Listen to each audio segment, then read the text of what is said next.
अक्ल का कच्चा होना उतना बुरा नहीं है जितना कि कान का कच्चा होना। बादशाह ने एक तोता पाल रखा था। तोता बादशाह का बहुत वफादार था। बादशाह से इंसानों की तरह बातें करता था। एक दिन बादशाह यात्रा को निकला। मल्लिका ने बादशाह की गैर मौजूदगी का फ़ायदा उठाते हुए वज़ीर को अपने कमरे में बुलवाया। जब वज़ीर ने कमरे में प्रवेश किया तो मल्लिका ने कहा कि मैं बहुत अरसे से इंतज़ार में थी कि तुमसे अपने दिल की बात करूं। मैं तुम्हें बहुत पसंद करती हूं और तुमसे शादी करके बाकी जीवन तुम्हारे साथ गुजारना चाहती हूं। मगर बादशाह को रास्ते से हटाना तुम्हारा काम है। वज़ीर दिल ही दिल में बड़ा खुश हुआ और उसने कहा कि मैं बादशाह को रास्ते से हटाऊंगा। बादशाह का तोता ये सब बातें सुन रहा था। जब बादशाह वापस आया तो तोते ने सब कुछ बादशाह को बता दिया। बादशाह को बहुत ही गुस्सा आया और वह सीधा मल्लिका के पास गया और कहा, सच सच बता दो कि तुम्हारा वज़ीर के साथ चक्कर क्या है, वरना अभी तुझे ज़मीन में ज़िंदा दफन करवा दूंगा।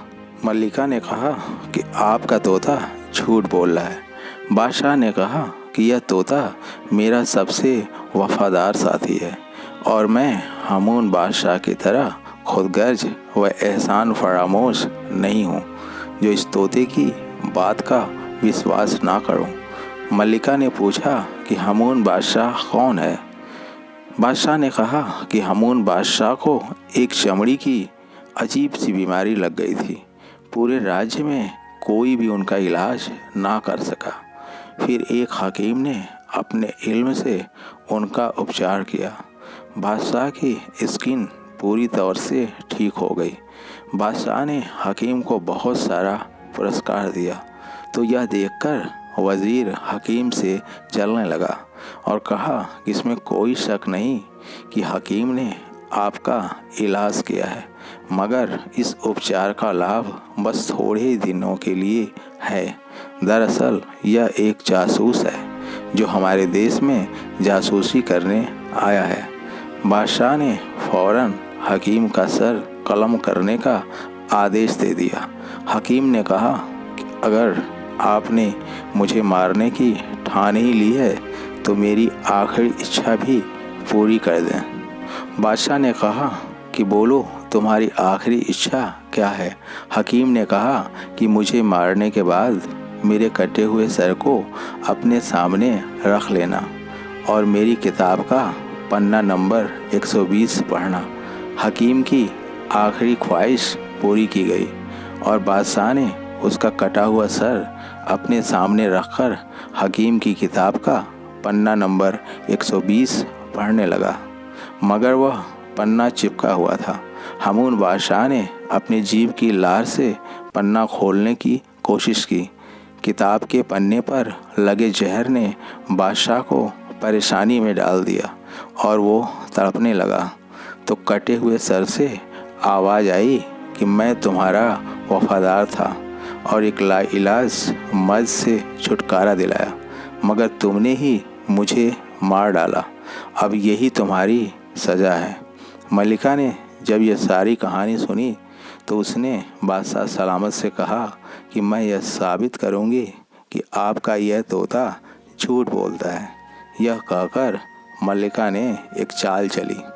उसने अपनी नौकरानी से बोला कि आज सारी रात तुम इस तोते के ऊपर थोड़ा थोड़ा पानी डालती रहना, और दूसरी नौकरानी से कहा कि तुम सारी रात तोते के नीचे बैठकर चक्की चलाती रहना। जब सुबह हुई तो मल्लिका ने पूछा कि बादशाह सलामत, रात मौसम कैसा था। बादशाह ने कहा मौसम बिल्कुल साफ था। मल्लिका ने कहा कि अब अपने तोते से पूछें कि रात का मौसम कैसा था। बादशाह ने तोते से पूछा, मियाँ मिट्ठू, रात का मौसम कैसा था। तोते ने कहा, क्या बताऊं, सारी रात बारिश होती रही और बादल गरजते रहे। मल्लिका की चाल पूरी तरह कामयाब रही और बादशाह ने अपने तोते को झूठा समझकर मार डाला। कुछ दिन बाद यह बात साबित हो गई कि मलिका व वज़ीर का कोई चक्कर चल रहा है और बादशाह ने उन दोनों को रंगे हाथ पकड़ लिया।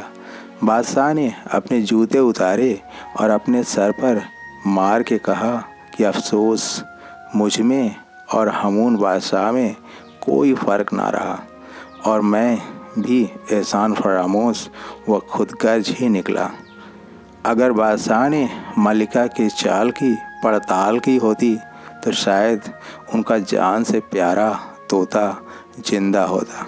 दोस्तों, यह बातें कहीं न कहीं हमारे जीवन में भी लागू होती हैं। कोई भी फैसला लेने के पहले 10 बार सोचें, उसके हर पहलू पर विचार करें और सूक्ष्मता से निरीक्षण करें, तो शायद गलती की संभावना पूरी तरह ख़त्म हो जाएगी। इसी के साथ मैं अपनी वाणी को विराम देता हूँ। जय हिंद, जय भारत।